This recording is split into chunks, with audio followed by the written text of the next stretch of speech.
بد للإنسان أن ينور قلبه بالصلاة على سيدنا محمد صلى الله عليه وسلم.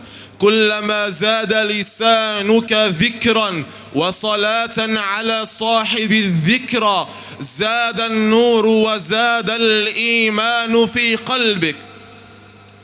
اسمعي يا عوالم من يكون سيدنا محمد. سيدنا محمد صلى الله عليه وسلم هو صاحب التاج والمعراج، هو صاحب الذكر العظيمة، هو دافع البلاء والألم، هو بإذن الله شافع للأمم.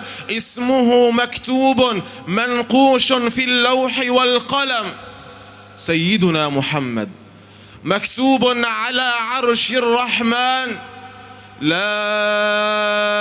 إله إلا الله محمد رسول الله.